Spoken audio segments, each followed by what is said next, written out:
IPOB, which is you and I, the indigenous people of Biafra, as a terrorist organization, which means the whole Igbo race now, they want to prescribe them as a terrorist organization. And these people refuse. Now, the same Bianco Ojukwu that wrote petition against Mazi Simon Ekpa is not in Finland to defend all the petition. The same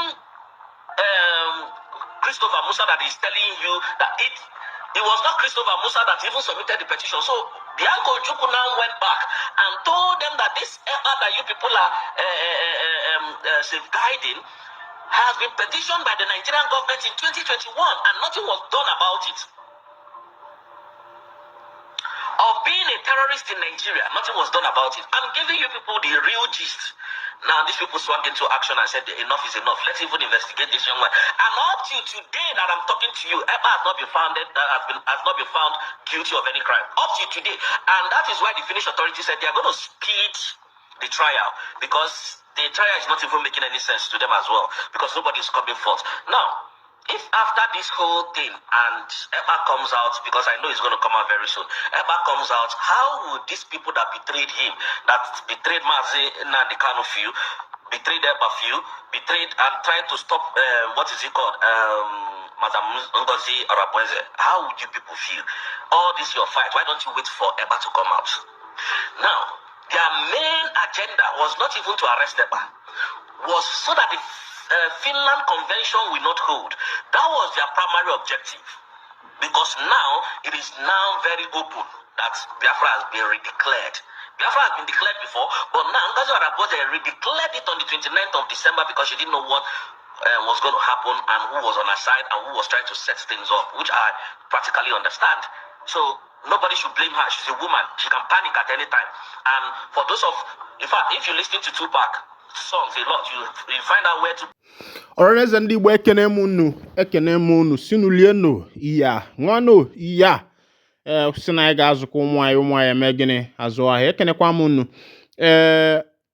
Listening to this young man, first of all, if this is your first time of joining us on this wonderful channel, please kindly go ahead and subscribe to our channel, like, comment, share, and also remember to on your notification button so that whenever our news drop, you go be the first. We'll collect them. Let's go down to analyze that particular information. Of course, you can see what that young man is saying, that Simon Ekpa Ohamadike 2 of Ndị Igbo Odogwana Manzunanya Anana Bwebwe Onemi Foneme is innocent, according to what this guy is saying. According to him, he linked Ojukwu's wife. He also linked some other people who went to Finland and wrote petition against the Prime Minister of the Biafra Republic government in exile, Mazi Simon Ekpa Nwanjoko. That according to him, that when these people wrote this petition, Finland government never shook their body. But according to him, that Ojukwu's wife, went to Finland and reminded Finland that there was a petition that was written by Nigerian government against Simon Ekpa in 2021, and that was when Finland people decided to have a review of that particular petition to see what is happening. But as it is, after they wrote this petition, they arrested Ekpa, that these people have not been able to come to clarify themselves, to defend themselves, to prove that the petition that was written is true, or the petition that they wrote to the Finland government is true. And as it stands, that the Finland government wants to, fast forward Mazi Simon Ekpa's judgment. Of course, you know that this judgment was adjourned to next year. And according to him, that the reason why they even, started writing this petition or reminding the Finland government about the 2021 petition was because they don't want the Biafra Republic to be redeclared again. Of course, you know that in 1967, what brought about the 1967 to 1970 Biafra Civil War was as a result of the declaration of the independence of Biafra that was declared by the former Eastern head of state, Chukwuemeka Odumegwu Ojukwu. And when he saw that things are getting out of hand, a lot of things were, going haywire, he decided to declare the Republic of Biafra, and that was what brought about the 3 years war that took the life of many people, millions of people, especially in the Igbo. And most of people who died in this war were not killed by the barrel of gun; they were killed by Kwashiorkor, because the then government, blocked the food supply. They blockade every food supply that was coming into the southeastern part of Nigeria, and people started lacking. That was even when the what is it called, Ebonyi State salt was discovered. Of course, you know that Ndi Igbo are very talented people. Even some weapons, the Ogbunigwe you are hearing about today, was discovered as a result of that 1967 to 1970 Biafra civil war, because the Biafrans had no means of procuring arms, ngwa ọgụ, ngwa agha. Mgbe aka ha bidozi wee bịa tụtaba alo ịlụba Ogbunigwe. And this thing started in the University of Nigeria, Nsukka, their technical unit, the engineering unit, and mechanical unit. And that is even, it's surprising that education of today is not like before. Let me tell you, an engineer of today will not be able to even come up with a tangible thing. They are just there to graduate from the university. There are no more, machines, chemicals, and all these things that are used for practical. Could you imagine as far back as 1967 that these people were able to produce Ogbunigwe in the University of Nigeria, Nsukka, UNN Nsukka?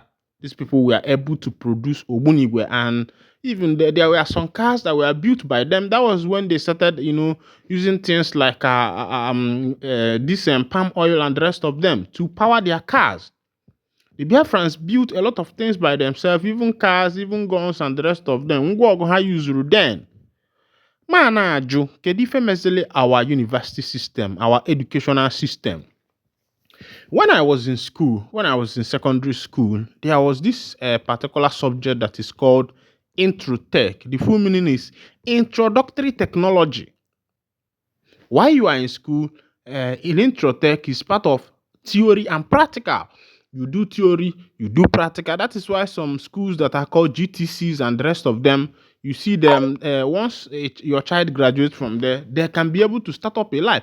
And that was how our educational system was then. But I am wondering at what happened. What happened to our educational system? Because as it stands now, the only thing we see now is just, what is it called?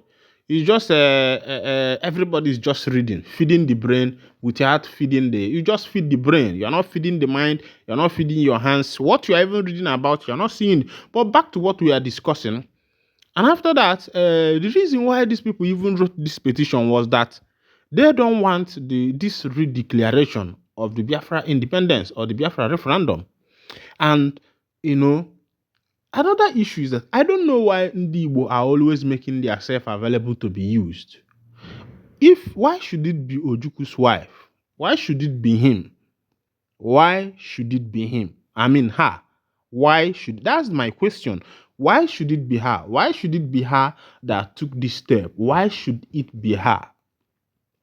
Does it mean that Ndi Igbo does not even have a say, that they have practically become servants to the Fulanese, servants to the Yorubas, servants to the Hausas? Because the Yorubas, the Fulanese, the Hausas are they are more or so like the ones who are controlling this nation.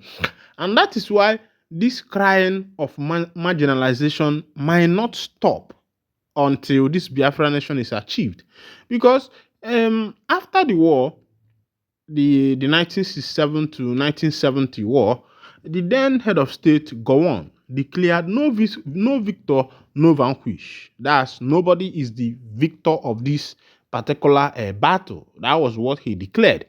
Now, after then, that was the introduction of the 3DR, that 3RR that talks about rehabilitation, reconstruction, and rebuilding, which was supposed to take place practically in the southeastern part of Nigeria, because that is the main battlefield. The southeastern part of Nigeria was the main battlefield. That is why you'll be hearing things like Alsa Batoka. I don't know if you have had something like that before. Alsa Batoka maybe you grow up in the diaspora, you have not had it. But that was where the statement entered. That was where that phrase was bettered. Nausa batoka. Now say me go gini. Nausa batago cow. I don't know if you know that was the where this thing was bettered. Now my question is, why is Ndi Igbo? And of course you know that what brought about the energy government, then energy government winning in this war was because of Sabotage. Ndi Igbo sabotaged themselves because of some little peanut.